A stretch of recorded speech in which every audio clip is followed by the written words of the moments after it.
Shalom Bapak Ibu Saudara yang dikasihi Tuhan. Selamat beribadah di dalam ibadah online GKPB Masa Depan Cerah Tulung Agung. Tanpa terasa kita akan mengakhiri bulan Februari ini dan besok kita akan memasuki bulan Maret di tahun ini. Kita melihat bagaimana Tuhan menyertai dan melindungi setiap langkah-langkah kita, dan Tuhan sudah memberkati hidup kita. Saya percaya bahwa hari-hari ke depan, minggu-minggu ke depan, bahkan tahun-tahun ke depan, tangan Tuhan yang sama yang akan menyertai dan melindungi serta menuntun setiap langkah-langkah kita. Sebagai ucapan syukur kita kepada Tuhan, mari pagi hari ini saya mau mengajak kita sungguh-sungguh membawa hidup kita kepada Tuhan sebagai persembahan yang hidup, kudus dan berkenan kepada Tuhan. Mari kita arahkan hati kita, kita arahkan pikiran kita, kita fokuskan hanya untuk beribadah kepada Tuhan. Kita bawa korban pujian, penyembahan yang terbaik bagi Tuhan, dan kita minta lawatan Tuhan dalam hidup kita. Dimanapun saudara mengikuti ibadah online ini, mari kita siapkan sungguh-sungguh hati kita, kita arahkan pikiran kita arahkan hati kita hanya kepada Tuhan. Mari kita persiapkan hati kita, kita mulai dengan doa.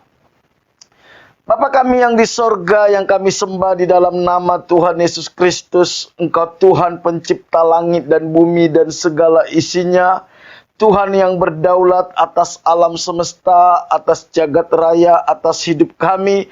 Engkau Tuhan yang mengasihi kami. Engkau Tuhan yang telah menebus dan menyelamatkan kami lewat pengorbanan Tuhan Yesus Kristus di atas kayu salib. Engkau juga yang terus membawa kami masuk ke dalam rencana kekal-Mu. Terpujilah nama-Mu Tuhan, dikuduskanlah nama-Mu. Datanglah kerajaan-Mu, jadilah kehendak-Mu dalam hidup kami seperti di sorga.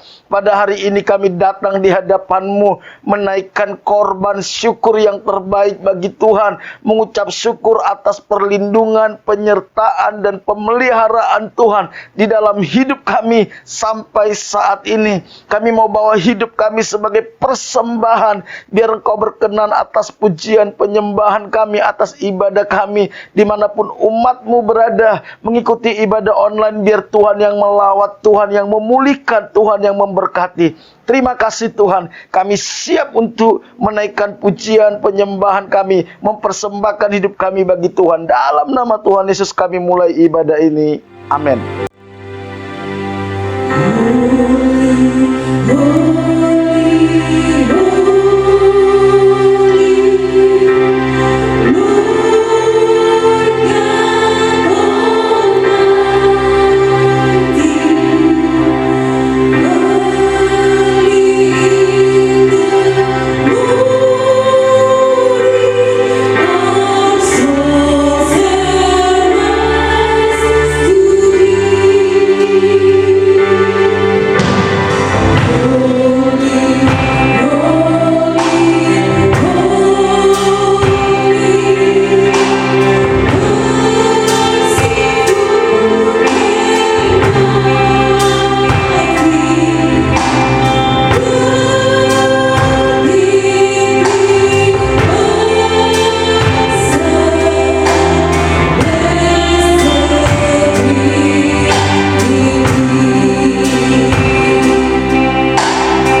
Tuhan.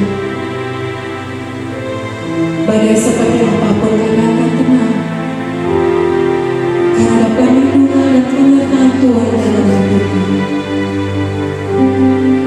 Terima kasih Yesus.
firman-Mu yang memberikan kekuatan dan peneguhan dalam hidup kami, untuk kami bisa melalui hari-hari kami ke depan.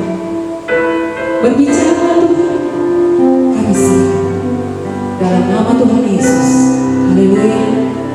Amin.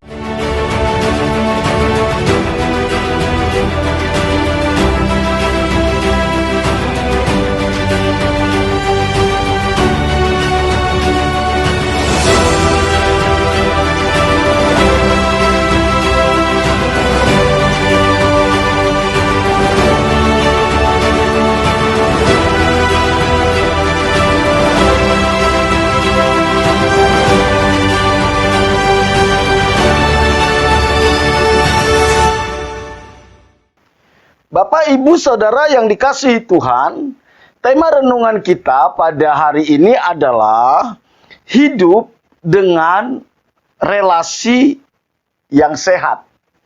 Hidup dengan relasi yang sehat. Saya mau mengajak kita membaca Alkitab kita yang kita dasari dari kitab Rut pasal 2 ayat 8 sampai 11. Rut pasal 2 ayat 8 sampai 11. Saya akan bacakan bagi kita semua. Sesudah itu berkatalah Boas kepada Rut, "Dengarlah dahulu anakku, tidak usah engkau pergi memungut jelai ke ladang lain, dan tidak usah juga engkau pergi dari sini. Tetapi tetaplah dekat pengerja-pengerjaku perempuan. Lihat saja ke ladang yang sedang disabit orang itu. Ikutilah perempuan-perempuan itu dari belakang, sebab aku telah memesan kepada pengerja laki-laki, jangan mengganggu engkau. Jika engkau haus, pergilah ke tempayan-tempayan dan minumlah air yang dicedok oleh pengerja-pengerja itu." Lalu sujudlah Rut menyembah dengan mukanya sampai ke tanah dan berkata kepadanya, "Mengapakah aku mendapat belas kasihan daripadamu, sehingga Tuhan memperhatikan aku, padahal aku ini seorang asing?" Boas menjawab, "Telah dikabarkan orang kepadaku dengan lengkap segala sesuatu yang engkau lakukan kepada mertuamu sesudah suamimu mati, dan bagaimana engkau meninggalkan ibu bapamu dan tanah kelahiranmu, serta pergi kepada suatu bangsa yang dahulu tidak engkau kenal." Bapak, Ibu, Saudara yang dikasihi Tuhan, sebelum saya melanjutkan renungan kita pada hari ini, saya mau mengajak kita menyaksikan sebuah video singkat, di mana video ini merupakan kisah dari seseorang yang mengalami pertolongan Tuhan dengan cara yang ajaib. Mari kita saksikan video ini sama-sama.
Bapak, Ibu, Saudara yang dikasihi Tuhan, Tuhan menciptakan kita sebagai makhluk sosial, di mana kita tidak bisa hidup sendiri.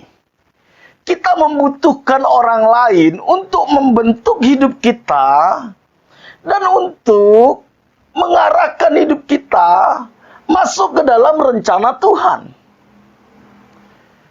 Tuhan selalu memakai orang-orang di sekitar kita untuk membentuk hidup kita.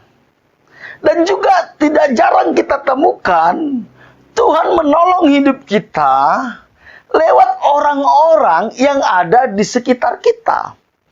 Oleh karena itu, kita perlu menjaga relasi yang sehat dengan orang lain. Di samping kita menjaga relasi yang sehat dengan Tuhan, kita menjaga relasi yang sehat dengan diri kita sendiri. Hal yang tidak kalah penting adalah bagaimana kita menjaga relasi yang sehat dengan orang-orang yang ada di sekitar kita. Dan kita percaya tidak ada satupun yang kebetulan dalam hidup kita. Kalau kita berhubungan dengan orang lain, kalau kita bertemu dengan orang lain, kalau kita menjalin kerjasama dengan orang lain, kita percaya bahwa semua itu di dalam kontrol dan rencana Tuhan. Dan ketika Tuhan tempatkan mereka di sekitar kita, tentu Tuhan punya maksud. Tentu ada hal-hal yang Tuhan mau kerjakan dalam hidup kita lewat mereka. Oleh karena itu, tentu kita sangat perlu menjaga relasi dengan mereka. Ketika kita tidak bisa menjaga relasi dengan orang-orang yang ada di sekitar kita yang Tuhan percayakan, baik itu keluarga kita, baik itu teman sekolah kita, baik itu teman kerja kita, baik itu tetangga kita, siapa saja yang Tuhan percayakan ada di sekitar kita, ketika kita nggak bisa menjaga relasi dengan mereka, maka kita akan sulit melihat pembentukan dan pertolongan Tuhan dalam hidup kita. Tuhan pakai mereka untuk membentuk kita. Tuhan pakai mereka untuk menolong kita. Karena itu penting menjaga relasi yang sehat dengan orang-orang yang ada di sekitar kita. Helen Keller. Siapa Helen Keller? Helen Keller adalah seorang penulis dari Amerika. Dia juga pembela hak-hak disabilitas. Dia pembela hak-hak disabilitas. Dia juga aktivis politik. Dia juga seorang dosen. Helen Keller ketika berusia 19 bulan, dia kehilangan penglihatan dan pendengaran. Dia kehilangan penglihatan dan pendengaran. Satu saat Helen Keller membuat sebuah tulisan yang mengatakan seperti ini. Berjalan di kegelapan bersama, teman lebih baik daripada berjalan sendirian di dalam terang. Berjalan di kegelapan bersama teman lebih baik daripada berjalan sendirian di dalam terang. Ketika kita punya orang-orang yang di sekitar kita, yang mengasihi kita, yang bisa berjalan bersama dengan kita, sekalipun kita berjalan dalam kegelapan, itu jauh lebih baik daripada kita berjalan di dalam terang tapi sendiri. Helen Keller juga pernah mengatakan seperti ini. Sendiri kita bisa berbuat sedikit. Bersama-sama kita bisa berbuat banyak. Sendiri kita bisa berbuat sedikit. Bersama-sama kita bisa berbuat banyak. Jadi ketika kita bisa menjalin relasi, membangun relasi yang sehat dengan orang-orang yang di sekitar kita, maka hidup kita bisa lebih produktif lagi. bisa lebih maksimal lagi. Memang untuk bekerja cepat kita sendiri bisa. Tapi untuk bekerja yang lebih besar, mengerjakan yang lebih besar, kita butuh bersama. Kalau saudara ingin melakukan hal-hal yang besar dalam hidup kita, dalam keluarga kita, di dalam pekerjaan kita, di dalam apa saja, mari kita belajar mengerjakannya bersama-sama. Untuk bisa mengerjakan bersama-sama, kita harus membangun hubungan yang sehat dengan orang-orang yang ada di sekitar kita. Bapak, Ibu, Saudara yang dikasihi Tuhan, hidup dari relasi yang sehat bisa kita pelajari dari kehidupan Rut. Sepanjang bulan ini kita sudah belajar siapa Rut. Rut hanyalah menantu dari Naomi. Rut adalah orang Moab, menikah dengan orang Israel, anak dari Elimelek dan juga Naomi. Setelah dia menikah, ternyata suaminya meninggal dunia. Ketika suaminya meninggal dunia, itu tidak membuat dia kehilangan pengharapan. Itu tidak membuat dia putus asa. Tetapi dia memutuskan untuk tetap mengikuti Naomi. Padahal saat itu Naomi akan kembali ke Bethlehem. Tidak lagi tinggal di Moab. Naomi sudah berkata kepada Rut supaya dia kembali kepada orang tuanya. Tinggal di kampung asalnya. Tetapi keteguhan hatinya, komitmennya untuk mengikuti Naomi. Mengikuti Allahnya Naomi. Dia rela meninggalkan kampung halamannya. Dia rela meninggalkan orang tuanya, sanak saudaranya. Mungkin dia meninggalkan hartanya di Moab. Bapak Ibu, dia menjalin hubungan yang baik dengan mertuanya. Mengikuti mertuanya yang saat itu hidupnya tidaklah mudah. Hidup di dalam kesusahan. Tidak ada jaminan masa depan. Tetapi dia tetap menjalin hubungan yang sehat dengan mertuanya. Tidak sedikit orang ketika sudah tidak dapat keuntungan dari orang lain, dia memutuskan hubungan. Makanya ada pepatah mengatakan seperti kacang lupa kulitnya. Tetapi Naomi tidak. Dia tahu bahwa ini sesuatu yang penting.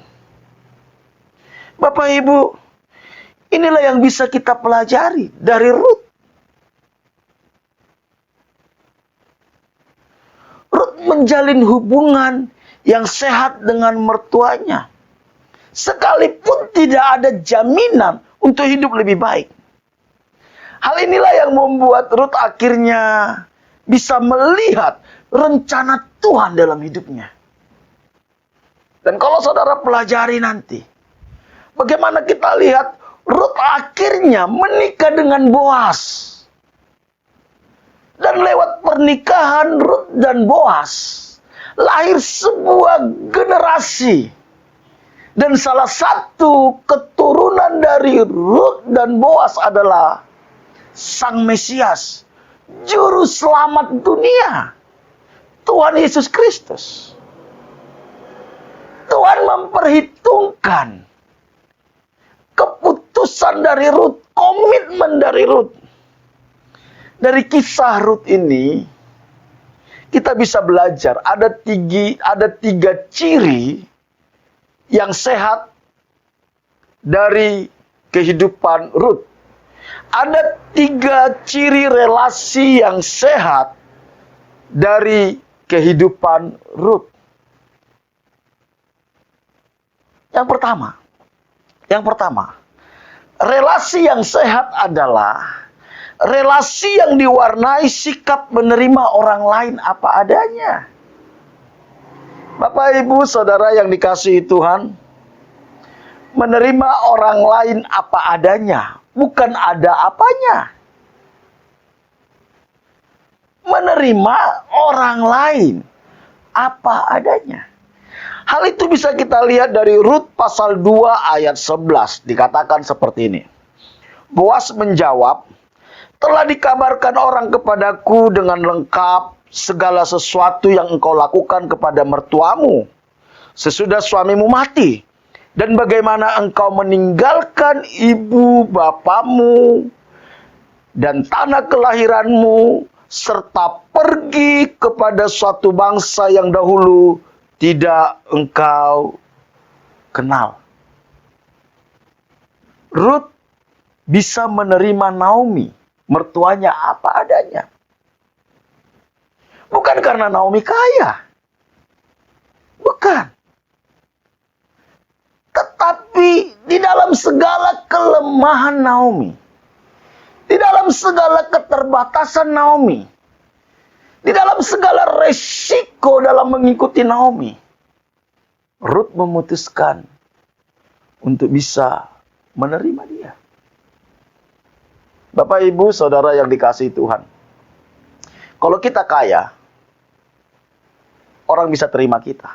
Bahkan orang semua ingin dekat sama kita. Kalau kita lagi senang, kita lagi punya jabatan, punya pengaruh.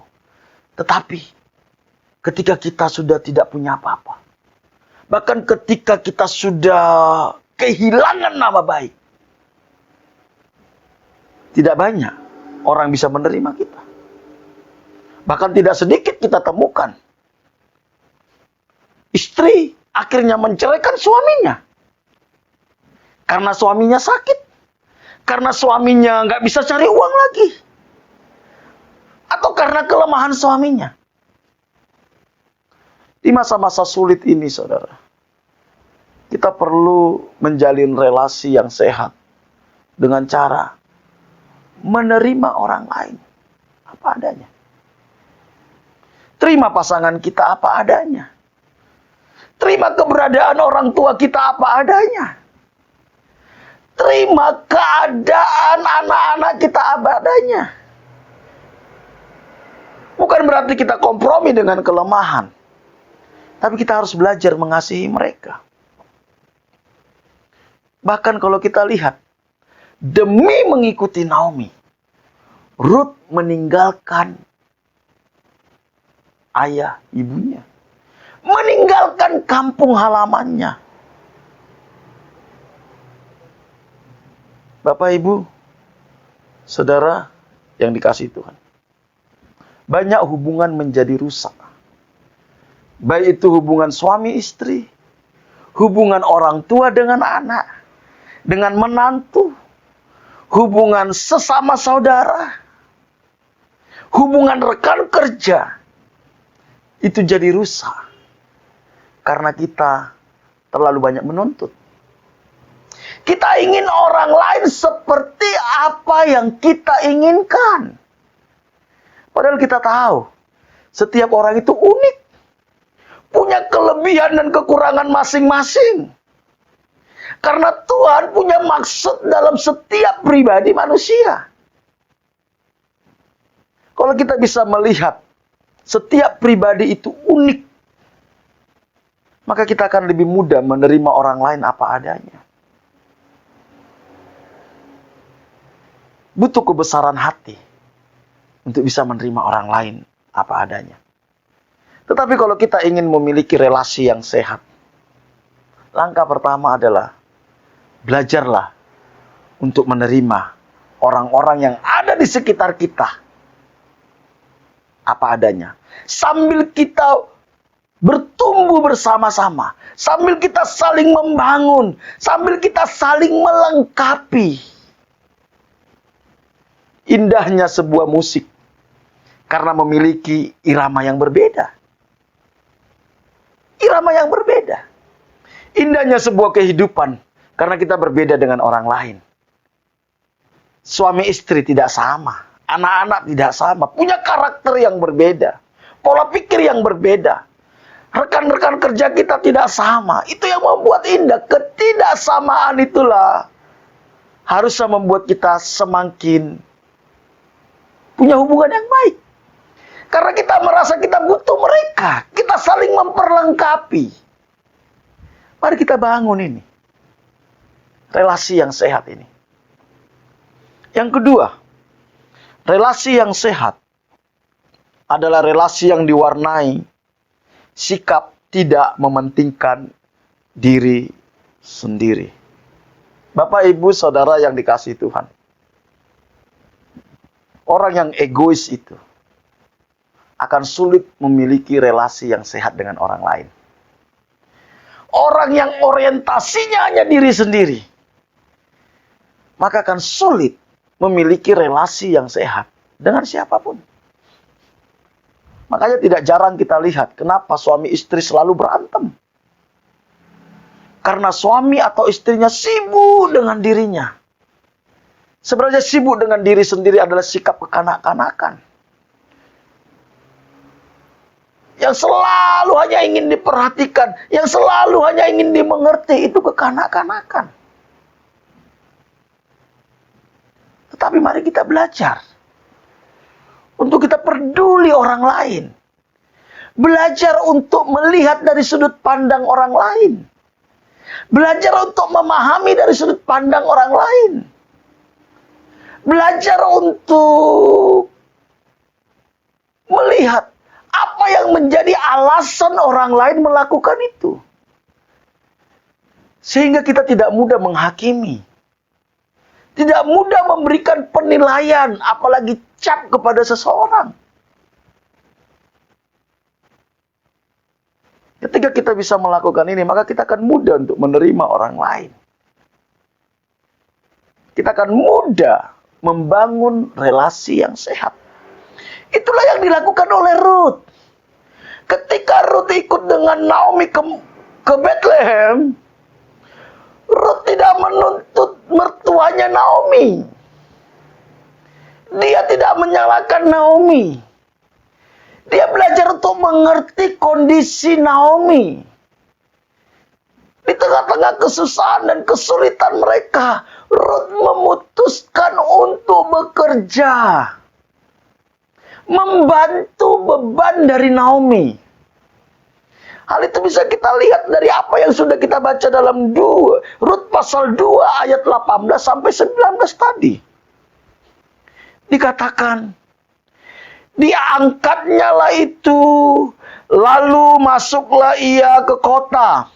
Ketika mertuanya melihat apa yang dipungutnya itu, dan ketika dikeluarkannya dan diberikannya kepada mertuanya sisa yang ada setelah kenyang itu, maka berkatalah mertuanya kepadanya, "Di mana engkau memungut dan di mana engkau bekerja hari ini? Diberkatilah kiranya orang yang telah memperhatikan engkau itu."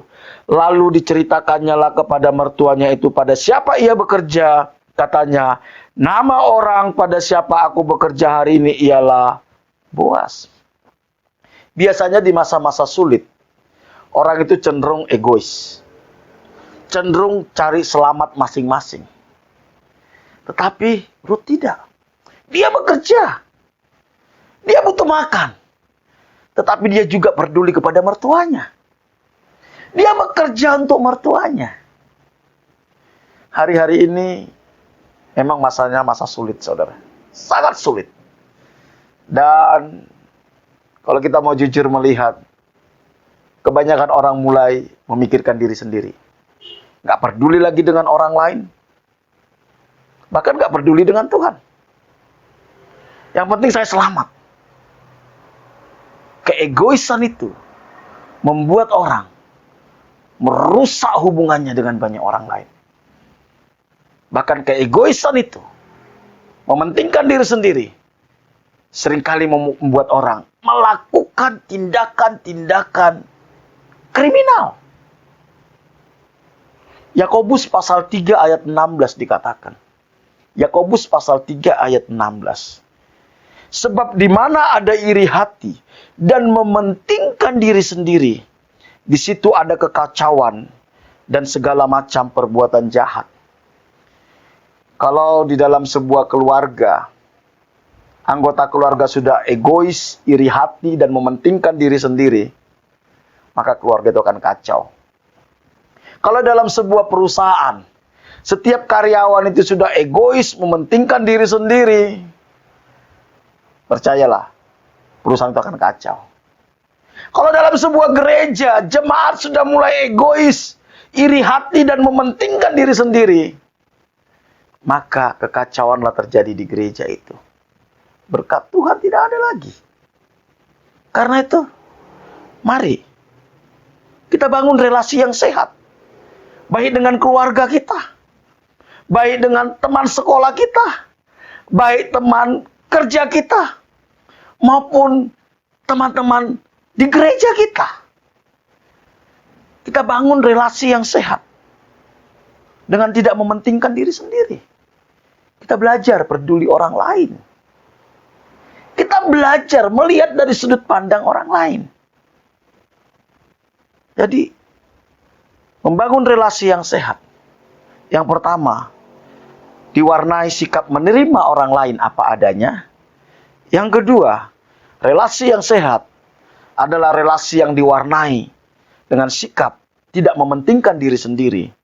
Dan yang terakhir, yang ketiga, relasi yang sehat adalah relasi yang diwarnai dengan sikap rendah hati. Tidak ada hal yang paling menghancurkan relasi selain kesombongan. Tidak ada hal yang paling cepat menghancurkan relasi selain kesombongan. Baik relasi kita dengan Tuhan, relasi kita dengan diri sendiri, dan relasi kita dengan orang lain. Itu akan hancur ketika kita membangunnya di atas kesombongan. Makanya Tuhan katakan lewat firman-Nya, Tuhan menentang orang yang congkak, tetapi mengasihani orang yang rendah hati. Orang yang sombong, dia akan sulit memiliki hubungan yang baik dengan Tuhan. Orang yang sombong akan sulit memiliki hubungan yang baik dengan dirinya sendiri. Dia tidak akan bisa hidup apa adanya. Dia akan selalu pakai topeng kemunafikan. Relasi yang sehat harus dibangun dalam kerendahan hati. Begitu juga dengan orang lain. Orang yang sombong akan sulit menjalin relasi yang sehat dengan orang lain. Bapak, Ibu, Saudara yang dikasihi Tuhan, Ruth adalah pribadi yang rendah hati. Yang rendah hati. Dari mana kita bisa lihat kerendahan hati Ruth? Di dalam Rut pasal 2 ayat 10 bisa kita temukan itu. Dikatakan, lalu sujudlah Rut menyembah dengan mukanya sampai ke tanah. Dan berkata kepadanya, atau kepada Boas, mengapakah aku mendapat belas kasihan daripadamu, sehingga Tuhan memperhatikan aku, padahal aku ini seorang asing. Bapak, Ibu, Saudara yang dikasihi Tuhan, Ruth sadar bahwa dia tidak layak menerima kebaikan Boas. Dia sadar betul bahwa dia tidak layak menerima kebaikan dari Boas. Kesadaran ini merupakan ekspresi dari kerendahan hati. Bapak, Ibu, orang sombong selalu menuntut. Tetapi orang rendah hati, dia sadar, saya tidak layak menerima kebaikan. Bukankah kita sama seperti Ruth? Kita tidak layak menerima kebaikan Tuhan. Kita tidak layak menerima kebaikan Tuhan. Tapi karena anugerahnya, kita diselamatkan. Karena anugerahnya, kita diangkat menjadi anaknya. Karena anugerahnya, kita dibawa masuk ke dalam rencananya. Masihkah kesadaran ini ada dalam diri kita? Sebenarnya saya tidak layak untuk diberkati Tuhan. Saya tidak layak untuk dipelihara Tuhan. Saya tidak layak untuk diselamatkan Tuhan. Tapi anugerah dan belas kasihan Tuhan itulah yang membuat saya ada sampai saat ini. Masihkah kesadaran ini ada dalam diri kita? Sehingga ketika kita menyadari sesungguhnya saya tidak layak di hadapan Tuhan. Sesungguhnya saya tidak layak untuk diberkati. Itu akan membuat kita semakin menghormati Tuhan. Semakin takut akan Tuhan. Dan kita akan melayani Tuhan. Orang sombong akan sulit untuk melayani Tuhan. Karena dia hanya egois dengan dirinya sendiri. Dia tidak mau nggak mau tahu dengan perasaannya Tuhan. Bahkan dia tidak jarang menuntut Tuhan melakukan apa yang menjadi keinginannya. Itu orang sombong. Tetapi orang yang rendah hati dia akan berkata, Tuhan sesungguhnya aku tidak layak. Aku hanya hidup dari anugerah Tuhan. Aku hanya hidup dari belas kasihan Tuhan. Bapak Ibu, tanpa anugerah Tuhan, mungkin kita nggak ada sampai saat ini. Tanpa pemeliharaan dan perlindungan Tuhan, mungkin saudara sudah tidak ada sampai saat ini. Masihkah kita punya kesadaran itu? Mari, bangunlah relasi dengan kerendahan hati. Baik terhadap Tuhan, baik terhadap sesama. Ketika kita membangun relasi terhadap sesama dengan kerendahan hati, maka kita akan terhindar dari menuntut orang lain. Karena kita tahu bahwa kalaupun orang berbuat sesuatu kepada kita, kalaupun orang melakukan kebaikan kepada kita, itu karena belas kasihan. Tidak punya kewajiban bagi mereka untuk melakukan itu. Sikap rendah hati inilah yang Tuhan hargai. Makanya Tuhan katakan, aku mengasihani orang yang rendah hati. Roma 5 ayat 8 dikatakan, akan tetapi Allah menunjukkan kasih-Nya kepada kita oleh karena Kristus telah mati untuk kita ketika kita masih berdosa. Saudara, kita orang yang tidak layak. Sama seperti Rut tidak layak mendapat kebaikan dari Boas. Karena Rut orang Moab.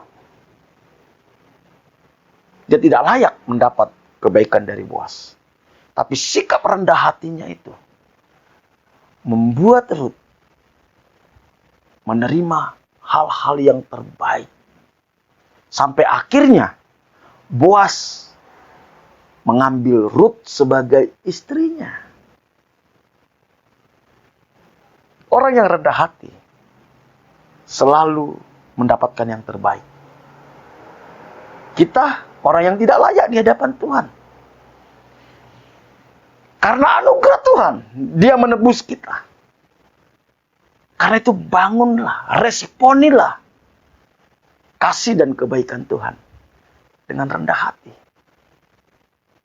Kerendahan hati itu akan membuat kita lebih mudah untuk taat kepada Tuhan, untuk menghormati Tuhan, untuk mempercayakan hidup kita kepada Tuhan. Tetapi kesombongan akan membuat kita sulit untuk mempercayakan hidup kepada Tuhan, sulit untuk taat kepada Tuhan, dan sulit untuk mendapatkan yang terbaik dari Tuhan. Mari Bapak Ibu Saudara yang dikasihi Tuhan, kita makhluk sosial. Kita nggak bisa hidup sendiri. Tuhan tempatkan orang-orang di sekitar kita untuk membawa kita masuk ke dalam rencananya. Tuhan pakai orang-orang di sekitar kita untuk menolong kita. Karena itu, bangunlah relasi yang sehat. Dengan 3 cara. Relasi yang sehat adalah relasi yang diwarnai sikap menerima orang lain apa adanya. Yang kedua, relasi yang sehat adalah relasi yang diwarnai sikap tidak mementingkan diri sendiri. Dan yang terakhir, relasi yang sehat adalah relasi yang diwarnai sikap rendah hati. Ketika kita membangun relasi yang sehat, maka kita akan lihat bagaimana Tuhan menuntun setiap langkah-langkah kita. Tuhan memberkati setiap kita. Bahkan kita akan melihat pertolongan Tuhan yang ajaib lewat orang-orang di sekitar kita. Mari kita tundukkan kepala kita berdoa. Kami bersyukur buat kebenaran firman-Mu Tuhan. Ampuni kami kalau seringkali kami egois, mementingkan diri kami sendiri. Kami nggak bisa menerima orang lain apa adanya. Kami selalu menuntut orang-orang di sekitar kami seperti apa yang kami mau. Dan kami terlalu sombong. Ampuni kami. Pulihkan kami Tuhan. Pulihkan setiap relasi jemaat-Mu. Baik relasi dengan Tuhan, relasi dengan dirinya sendiri maupun relasi dengan orang lain. Biar kasih-Mu yang memulihkan. Kami bersyukur buat kebenaran firman-Mu. Sungguh kami percayakan hidup kami sepanjang minggu ke depan ke dalam anugerah Tuhan. Kami minta penyertaan, perlindungan Tuhan, tuntunan-Mu. Engkau yang memberkati setiap jemaat-Mu. Kemanapun mereka melangkah, Tuhan yang memberkati, berkati setiap rumah tangga, hubungan suami istri, orang tua dengan anak sesama saudara. Kasih dan kebenaran-Mu itu yang memerintah dalam setiap rumah tangga. Pulihkan kesehatan umat-Mu yang sakit, Tuhan sembuhkan. Berkati usaha pekerjaan umat-Mu. Apapun yang mereka kerjakan sepanjang minggu ke depan, Tuhan buat berhasil. Tuhan buat terobosan, Tuhan buat mujizat. Tuhan buka jalan atas masalahnya. Cukupi segala kebutuhannya Tuhan. Pakai setiap umat-Mu untuk menjadi berkat bagi orang-orang di sekitar. Terima kasih, kami bersyukur. Kami serahkan hidup kami sepanjang minggu ke depan ke dalam anugerah Tuhan. Mari jemaat yang dikasih Tuhan, kita angkat tangan kita terima berkat daripada Tuhan. Jemaat yang dikasih Tuhan, Tuhan mengasihi kita. Tuhan tidak pernah meninggalkan kita. Tuhan yang selalu menyertai kita. Karena itu terimalah berkat daripada Allah Bapa. Diberkatilah engkau pada waktu masuk, diberkatilah engkau pada waktu keluar, diberkatilah buah kandunganmu, diberkatilah adonanmu, diberkatilah bakulmu, diberkatilah hasil tanganmu. Apapun yang kau kerjakan dengan tanganmu, Tuhan akan buat berhasil. Diberkati engkau di kota, di desa, di gunung, kemanapun engkau pergi, tanda-tanda ajaib menyertai engkau. Engkau akan naik dan tidak akan menjadi turun. Engkau akan menjadi kepala dan bukan menjadi ekor. Anak cucumu akan perkasa di bumi. Engkau akan disebut sebagai orang yang beruntung dan berbahagia, dan lewat hidupmu akan banyak orang menerima berkat yang berasal daripada Tuhan. Jika engkau hari ini sungguh-sungguh mendengarkan suara Tuhan Allahmu yang kusampaikan kepadamu, dan engkau setia melakukannya, maka berkat-berkat ini akan menjadi milikmu. Karena itu terimalah berkat daripada Allah Bapa, kasih karunia dari Tuhan kita Yesus Kristus, penghiburan dan kekuatan dari Roh Kudus, mulai hari ini sampai Tuhan Yesus datang kedua kali. Dalam nama Tuhan Yesus setiap kita yang diberkati, sama-sama katakan amin.